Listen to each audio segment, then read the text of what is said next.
Hey everybody, it's Roger Russell, your trusted real estate expert. And today I have Gregg Gohl here with me, and we are going to go over all things real estate from the perspective of Gregg being a broker owner, and also just a lot of real estate, general real estate questions. So, hi Gregg. Hey Roger, Thanks for joining. Thanks for having me. Yeah, thanks for joining me. This is awesome. I love your studio you got here. This is sweet. I love that you make that available for us. Thank you. I got my Slim Chickens cup here. You see that? So we're good to go. Awesome. So let's start out. Tell me a little bit about yourself. Oh boy, that's a loaded question. I will give you the well, there really is only a boring version, so I'll give you the boring version. Not too exciting. Born and raised here in Sioux Falls, South Dakota. Graduate of Horseman Elementary, Patrick Henry Middle School, Lincoln High School, Augustana College, and here I am at Hegg Realtors. Married, got 3 kids, great family. Yeah, been doing the real estate gig for about 19 years now. So I've got lots of good information to share with you today. Awesome. Yeah. What else do you want to know? Well, what is your role here at Hegg? Well, I'm one of the co-owners of Hegg Realtors. I'm the responsible broker, which means I'm in charge of managing the operations here and making sure that our agents all have an awesome place to do business and have the services that they need to accomplish all that they want to accomplish. So I own the company with my partner Bill Hegg, who has been around for a long time, and I think I'm at some point was part of his exit strategy in getting him a little more into retirement and having somebody take over the day-to-day stuff. So like I said, I've been doing this 19 years, and about 5 years ago, I really stepped back from the whole sales aspect of real estate and just and manage the operation. So we've got about 200 agents here at Hegg and about 8 full-time staff people. So it's a full-time job just managing. Excellent staff people. Yeah, it's a great team. Probably what sets us apart, we feel like, from a lot of other places is just the staff and the support that the agents have here. Very much so. Why did you choose? You talked about it a little bit, with Bill's exit strategy there a little bit, but why did you choose to become the broker owner? And the bigger question maybe is, why did you get out of the sales part, or was it because of you took over the broker owner, you got out of the sales part? Kind of explain that a little bit for us. Yeah. Number one, to answer your first question, I didn't choose it. I chose to be a co-owner of the company back in probably 2007 or so. So that's when I bought in, but I just kept selling because I loved that part of the business and working with clients. And I always tell my agents here that I think the best part of this job is the relationships that you have with your clients. And it was always best for me, having grown up here, where I got to reconnect with people that I hadn't seen since high school and middle school even, who just call you out of the blue and want to either list their house or buy a property, and you get to reconnect with all these people that you've had relationships with over the years. And so that's what I loved about it. Sure. And still, if I had to tell you today, that is what I love about the business. I chose to be a co-owner. I didn't choose necessarily to roll into the management position and Sure. leave the sales side. Sure. That kind of evolved over time. It's been Bill's philosophy for a long time that he doesn't want to compete with his agents. And so when I took over, we appreciate that. Right. So when I took over the management role, I really thought it was my duty to step back from the sales and have my agents feel like I wasn't competing with them in selling properties and working with clients. Instead, I was just there to support them in what they're doing. And so since that's been the philosophy of the company, that's the role that I felt like I needed to take on. And I really miss the other side of it, and miss working with clients. I jokingly say this, but not so jokingly, that I don't even get to deal with Roger's fun clients, the ones that he doesn't have problems with. everything goes smoothly. I just get to work with the clients now that have problems and the agents that have problems with deals they're working on. So I'm kind of a firefighter problem solver, which sometimes gets a little depressing, but it's the job, and it's been good. Awesome.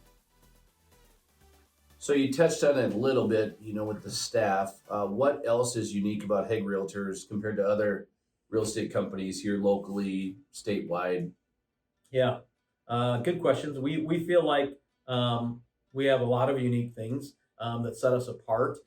We've been in this business since 1945, so we're on year 76 in the business. So number one, I think our history sets us apart. We've been doing it a lot longer than most people have, and we feel like over that period of time, we've tweaked what we're good at, and we know what we're good at and what we're not good at. So we really, really specialize in the residential real estate side of the business. We have a couple agents that dabble a little bit in the commercial side, but we really tried to specialize in the residential real estate and really in this market that we're in. We have 4 agents out in the Black Hills, but all of our other agents are here in the Sioux Empire, and we really coach our agents to try to stay in their lane and really concentrate on knowing what they're doing in this market and letting other people do their thing in the commercial world or other areas of the state and that sort of thing. So I think our history sets us apart. Our staff team, which we talked about, sets us apart. Most of them have been with us for a long time, up to 20 some years. Some of them have been here. So they know that they're only employed if they're serving our agents. Sure. If they're not serving our agents and our agents don't feel value in them, then they don't have a job. And so that's number one. I would say the biggest thing overall that sets us apart is our culture. Just the way that Bill helped to build this business up, and now I've kind of taken it over. Something that's probably rises to the top over everything else that sets us apart is the culture that we try to create here, and how we choose to serve our clients and how we choose to interact with our fellow realtors. And we just feel like it's our duty and our role in this business to lead and to do things in the right way. And we've got 5 commandments here at Hegg that are to be nice to people, to help somebody, to ask good questions, to be a leader, and to be humble. And we feel like if we lead in that way, that we're going to help others in the industry to rise up with us. And so I really feel like our culture, and it's also getting down to the agent level, a culture of we want to have full-time, serious agents in this business who don't treat it like a hobby, but that treat it like a career. And most realtors in the country are part-time agents that treat it like a hobby.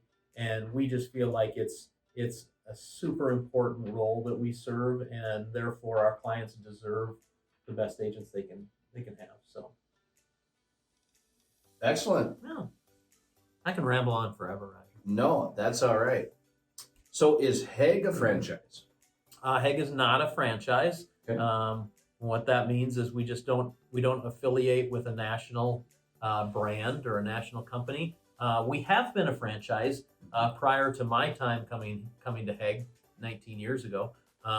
We were with a Better Homes and Gardens franchise for a while, and companies choose to be with franchises for different reasons. I think a lot of times they like the brand, they like the big brand, whether it's a Coldwell Banker or a Remax or something like that. They feel that there's some importance and significance in that brand, and then they also like some of the tools that the big companies provide to them. And we really feel like number one, the first part of that is that we already have the best brand in our market. Hegg Realtors, even though we're not a franchise, we feel like has the most powerful brand in our market. And number two, we also feel like we have all of the tools that our agents need and that our clients need to succeed. And their tools, whether it's our client management systems, our websites, our marketing products that we provide, we feel like they are at the same level or above most of the franchises that are out there. So also along with a franchise comes fees that you have to pay to the franchise. You've been a Yeah, part. we You've been a part of love, a franchise before. yeah, we And love paying fees, don't yeah, and every agent has to pay fees to be a Yep. part of that franchise. So we Yep. feel like if we can avoid having our agents have to pay those extra fees and still provide them with the best brand and the best tools, then we can be more valuable as an independent company. It's also easier for us as an independent company to pivot and do things. Uh, You're kind not of, under their yeah, requirements, you're not under their guidelines. exactly. Yeah, if we see a need in the market, we need to create something or do something different. It's super easy for us to do that in a short period of time. And we at Hegg, we have 35. Is it 35% of the market? Yep. Still right around there, Yep, if right. not a little bit more even. Yep, just over a third of the market share Okay. we have at this company. Great place It's to awesome. be, It's awesome. Yep. especially in this time. We don't have as many agents as some other companies do out Mhm. there, but we certainly have a bigger market share, and our agents, even though we don't have as many as some, our agents sell more homes and properties than any other company. So We like it. we like it. It's good. So a couple of questions concerning the real estate business being different, than last year or years past. What are some of the things that have changed this last year or this year compared to previous years? We had the pandemic. We had the high prices now, the low interest rates. What are some of the things that you see have changed, good, bad, indifferent, and it can also go into the next question about how buyers and sellers are negotiating differently. What have been on the broker owner side of things? What have you seen in the fires that you put out? What have you seen with that? Yeah. Well, the last year's been unique, as you said. Yes. In my 19 years, we've never experienced anything like it probably in the history of real estate. The National Association of Realtors, by the way, was founded in 1908. So we've been around as an industry for a long time. And I don't know in that period of time that we've ever seen anything like the last 24 months or so. Mhm. The pandemic, obviously last March, we had no idea what we were in for. Right. I think we were all bracing for what's this going to look like in the real estate world. Fast forward to the end of 2020, and the real estate industry had the biggest year it's ever had as far as number of properties sold and dollar volume and everything else. So it ended up in the midst of a pandemic being the best real estate year ever. Part of that was due to the fact that we have super low interest rates. It's a great time for people to buy. So lots of people are out there wanting to buy homes. In our area where we're in, it's a growing area. People continue to move here at the rate of about 5,000 people per year. And so we obviously are in a fairly good hotbed of influx of people coming to our area. So we've had some challenges in that time, even though we've had low interest rates and we have a lot of buyers and we have people moving to the area. In that period of time too, we were dealing with what everybody else around the country seems to be dealing with, and that's it's prices of homes are going up, and cost of building a home is going up, and cost of materials is going up, and it's hard to get materials right now. So we have challenges in that we can't build properties fast enough and affordable enough for the number of buyers that we have. And so that filters all the way up through all the price ranges in what everybody out there is probably hearing, and that's that we don't have any inventory. We don't have any houses to sell. And I chuckle a little bit with our agents because it's interesting that we are having the biggest years we've ever had, but you keep hearing that there's no properties to sell. So if we're having the biggest years we've ever had, that obviously means we're selling more properties. Right. So there has to be properties to sell. It's just that they're selling differently. And that's what I think the biggest change has been for our agents and for the general public the last year has been. It's just been different because there's not enough inventory. There's more buyers for each house than there. Obviously, there's only one person that can buy a house or one party that can buy a house. So there's 10 parties that want to buy that one house. And so there's more challenges, and I deal with them on a daily basis, multiple times a day. Somebody like Roger walks in, or one of the other agents walks in and says, "Hey, I'm having this issue. I've got a buyer who's written 6 offers on 6 different places and they haven't gotten it."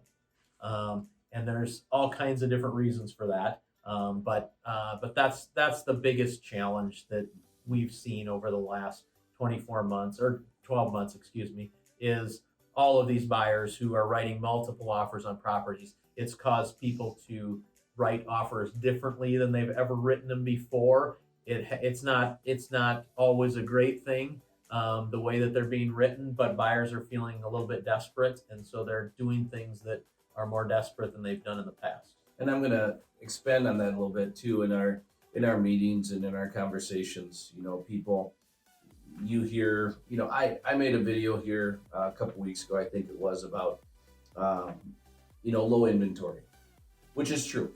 There's low inventory as far as the MLS goes, but there's more houses being sold, be it in office. I'm sure a lot of offices, when there's a listing agent in the office and you have a buyer's agent in the office, another agent has a buyer for it, those things are selling. And sometimes we don't hear about those, but as far as some of those things go, 10, 20, 30, 50, $60,000 above list price. What are you seeing that way? What, if you can share that, what is the largest one that you've seen so far as above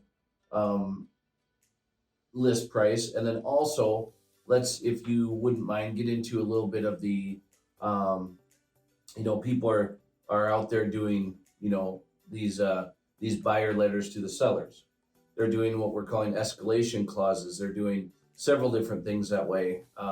What do you see as positive, as negative? Kind of your thoughts from your position on those things as far as what's coming through. Yeah, well, as the real estate market cycles, and it always does, there's good times for sellers, there's worse times for sellers, there's good times for buyers, there's bad times for buyers. We're in a cycle right now where interest rates are super low. That's good for buyers. Excellent. At the same time, with the lack of inventory, buyers are having to pay sometimes $10,000, $30,000, $50,000 over what the list price is to get a house. So it's, from a buyer's perspective, it's great that the interest rates are low, but they're having to pay tens of thousands of dollars more. Kind of balances out. So it maybe balances out. But as a whole right now, I mean, it's clear that we're in a seller's market. Most things right now are working in a seller's favor. They're getting more money than they ever thought they would get for a house. Their house is selling more quickly than it's ever sold before. So we're certainly in a market that is an advantage to the sellers, and I don't think as much of an advantage to the buyers, except for the low interest rate. And so that'll circle around. It always does, and it'll come back to being a buyer's market at some point where there's way too many houses on the market and not enough buyers to buy them. And so it's all secular, and it'll come around. But we're seeing tons of challenges. You ask how much I've seen. About $100,000 is the most that I've seen or heard of that a home has sold over the list price. So that's a huge amount. I think it was a $550,000 house that went for $650,000, and that's not typical, obviously, but $10,000 to $30,000 is pretty typical right now. And I think it becomes a challenge for Roger and for our other agents as to how to counsel buyers right now into what they should offer, because it seems ridiculous to pay $10,000 or $30,000 more than the listing price. But when a buyer can't do that or won't do that, or they've lost out on 4 or 5 other houses, and they're at a desperation point where they're like, we want to take advantage of these interest rates. Right. It kind of changes their whole mindset. Right. And you feel like it's not maybe in their best interest, but if they want the house, it's something they have to do. So we're really trying to help our agents package that up and educate them the best they can on how to counsel their clients right now, because we don't want to be encouraging people to pay way more than they should. We don't want to be encouraging them to not do inspections, right, which is happening out there. Buyers are saying we won't do inspections on the house we want to buy because that'll make it more appealing to a seller. It's probably not in their best interest. We don't want to encourage them not to make their offer subject to the house appraising for what the purchase price is, but that's happening out there. Mhm. So we need to be careful on the real estate side that if a buyer chooses to do that, that's their choice, but we're not the ones who are encouraging them to do that. So Right. I don't know if that answers all of those questions, No, but that's great. Yeah. There's on the realtor side of things, on the agent side of things, it's so interesting right now, and you hear more stories than I hear. But on the active sales side of things, this is in my 25 years. I had lunch with the guy today, with the lender today, and we said, "What's going to happen?" Hmm. And I always say my crystal ball broke and my magic 8 ball doesn't work. right, So, right. Yeah, it's hard to it's challenging. yeah, But it's also we hear a lot of the negative, and in my office I hear a lot of the negative, but you have to put things in perspective in life, right? Like I said before, we live in a great community. Yes. We've got great interest rates. We've got tons of people moving here. It's a pretty good, darn good place to be in the real estate business. And so be careful what you wish for, because there's lots of places around the country and even in our state and in our region here where nobody's moving there. Right. And so I feel like we've got it pretty good. We've got to also, even though it's a seller's market and things are pretty good right now for sellers, it's also challenging for them to get 10 offers on their house. You'd think that would be a good problem, but they need some professional counsel in how to weed through these different offers and even what they mean, because they're being written up in such crazy ways right now that they have to have some counsel in how to weed through these offers. But the number one thing and reason I think a seller really needs us right now is simply to make sure they're getting the most for the house that they can get. The biggest issue we see right now with people who are trying to sell a house themselves is they don't know what the market is like, and they don't know where to price their house. And I can give you 3 examples of people in our office in the last couple of weeks who have been working with buyers who have bought a for sale by owner house that a seller was selling themselves, and all 3 of them said that the house was $30,000 underpriced. And so sellers right now don't realize how much they could get, and they're trying to sell it themselves to save a buck and not have to hire a realtor. But in the process of saving $10,000, they're costing themselves $30,000. So I think it's a really, really valuable time to need an agent in your life in order to help you, whether you're listing a house or buying a house. That's very true. I was reading some numbers, and it's always been a certain percentage, and National Association of Realtors does their studies, and it's always shown that sellers will always make more on their house, even after paying those commissions to the real estate companies. They'll always net more on the bottom line. So that is one thing that I always recommend to people. If people want to try and sell their house themselves, great. If you want to try that, that's great. But you also don't want to leave money on the table. Yeah. So we're always here to help, and in any way we can. So you had mentioned that there's about 200 realtors here at Hegg. Does it ever become overwhelming to be in charge of that many realtors? Some days, or some to weeks. handle there? Yeah, some weeks. Just depends on the week and the day. It's a lot. It's a lot of people to oversee and manage. I don't deal with nearly all of them on a weekly basis. I usually only deal with them when they have a question or a problem, and Sure. and so some weeks that becomes overwhelming. I get involved. We deal every day in legal contracts, right? Mm-hmm. A purchase agreement's a legal contract. A listing agreement's a legal contract. So every week I deal in some way, shape, or form with legal contracts, and with legal contracts sometimes come legal issues and attorneys and lawsuits and those types of things. So depending on the situation, some weeks get overwhelming and a little stressful. But most people, most of the time, we get things worked out in a peaceful manner. But on the residential side of real estate, I think even more so than the commercial side of real estate, we deal with emotions, and people are emotional about the property they own. They're emotional about the property that they're purchasing, and along with emotions come so some interesting irrational behaviors and emotional behaviors. And so it's our job in this industry to be the voice of reason. And usually those things don't show up until after the offer is made or after the offer is accepted, when all of a sudden a seller's got 5 to 10 offers and they accept one, and then they look back on the other offers and go, oh shoot, should we have gone with this one? Or a buyer says, oh great, another one just came on the market today, but I made an offer yesterday, but this one today, how can I get out of that one? Right. So a lot of different issues that way. And it goes back to your comment about selling a property on your own. People are, people can sell their own house on their own if they want to. And typically when they get a purchase contract accepted, everybody's happy. Right. The seller's happy that they got their house under contract. The buyer's happy that they got a new house, and everybody's happy.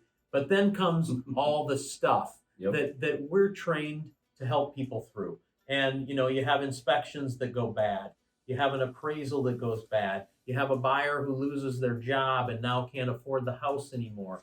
You've got a buyer who's got all of their earthly belongings packed into a moving truck and they're ready to unload it, and the seller decides they don't want to sell, or the seller passes away and can't sell right now. And what do we do? So in that situation? it was maybe not too hard for that for sale by owner seller to get an offer, but now they have their biggest asset in life, their $250,000 house that they own under contract, and all this stuff, all the wheels are falling off, and now they don't have anybody like Roger to counsel them through this process. So that's where we feel like we come into play, and we have a role to play and people to serve in this business.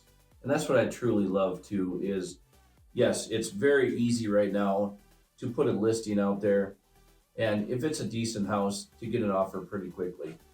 It's all the other stuff that when I really dig in, I've been called a pit bull before, or a bulldog. I'm sorry, a bulldog before, because when I'm working for that client, be it the buyer or the seller, I will dig in and I will do my very best for that client in whatever's in their best interest. And after 25 years, you think I wouldn't have to call you very often, but every once in a while when I call and say, hey, Greg, here's a new one, that's always kind of fun. Yeah, absolutely. And you can share your experience as far as, oh, Roger, we just had the phone call the other day with somebody. Yeah. So it happens every day in my business, in my role, I should say, where somebody like Roger, who's been in this business how many years? 25 years, calls me up and says, hey, this has never happened before. and I obviously have brand new agents who just started 3 weeks ago who call me up and say, hey, this has never happened before. And so it doesn't matter if they've been in it 25 years or 25 days. It's remarkable how many firsts we experience in this business.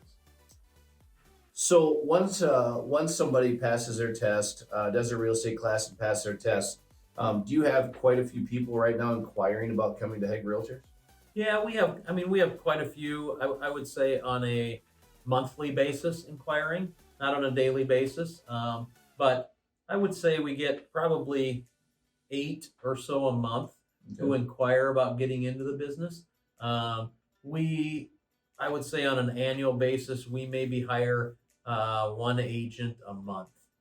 Okay. So of the 8 that inquire, maybe one is a good fit for us for various reasons. Maybe they're not planning on being a full-time agent. Maybe they're just a part-time agent, or maybe they would be a better fit at another company for whatever reason. So I would say we're a little selective about who we bring on, but during the pandemic especially, and we saw this nationally as the Realtor Association, more people lost their jobs, got furloughed, and decided, hey, this would be a great time to go get my real estate license. Sure. And so I think more than ever, we grew as an association here by about 100 agents in the last year or so. And so there were certainly more people getting their license. We take a lot of inquiries.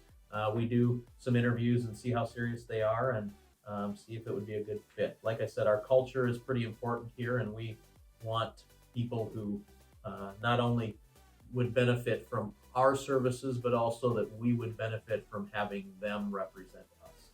Excellent. So you've kind of talked about things that you love the least, or that that are not the most fun to handle. You've touched a little bit on the things that you like, but what are some of the things that you absolutely love as a broker owner, as a salesperson, or as a when you're in sales? You said you love that relationship. It's still the relationships now.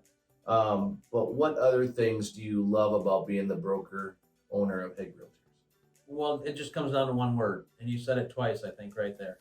Relationships. It's just relationships. That's our Yep. that's our whole motto here at Hegg, is real estate through relationships. Mm-hmm. A lot of people view us as being in a sales industry because we ultimately are helping somebody sell a property. But I tell them in their initial interviews when they call that we are not a sales organization.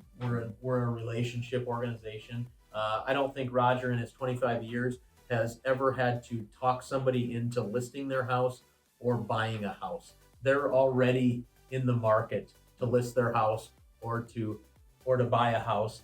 They just have a relationship with you to help them do that. And so my relationships are different now than they used to be. My relationships used to be with buyers and sellers like Roger's are. My relationships now are with my agents. And that's who I work with on a daily basis. And so I had to pivot a little bit and realize that I don't get to work with buyers and sellers every day, but my agents are working with buyers and sellers, and how can I support them and continue to build those relationships with the agent?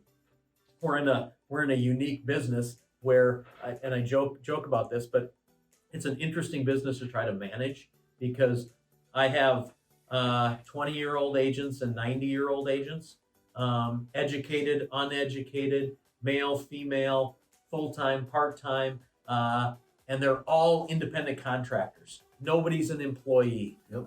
And so Roger and everybody else here at Hegg could pack up and go work for a different company tomorrow. And I'd be out of business. But that's why our culture is so important, and providing a place where the agents feel at home and feel like they want to be and feel like they are being served with all of the services they need to do what they do every day. And the services are abundant, which I've been at other companies. I've owned my own real estate company also, and you do offer some great things. So I've told you that before, but it's Awesome. It's great. We've talked about the current market. Where do you see this market in a year or two? Now I realize, there's obviously people out there that can, from the cyclical things, possibly predict the future of where we're going. But you personally, where do you see this real estate market in the next year or two? Well, I'm not very smart either, and I don't have a crystal ball or what was the other Magic one? 8 ball. The Magic 8 ball. I don't have those either. However, I do read a lot of real estate, and I also even this week tuned into the National Association of Realtors has a wicked smart dude named Lawrence Oon, and he is the I don't know what his exact title is, but he's the economic guy for the real estate association nationally. And I listened to him speak this week, and people rely on him to give a lot of predictions about what's going to happen. And I would say that he doesn't pick my brain before he goes and gives those speeches, but I would say he agrees with me a lot. I think we're in our current world for another 24 months.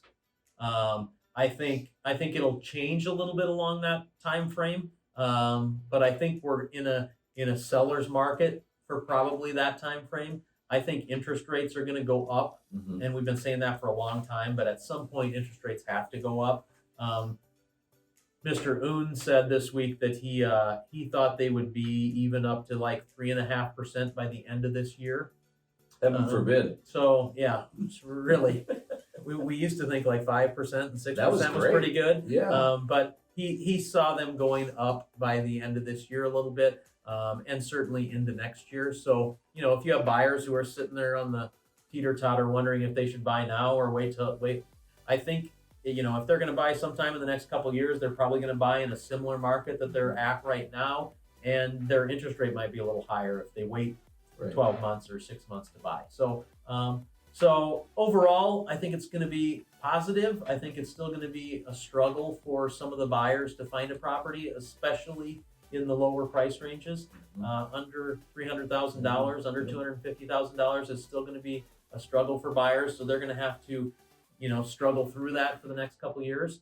But I think overall, we're still in a pretty good place. Awesome.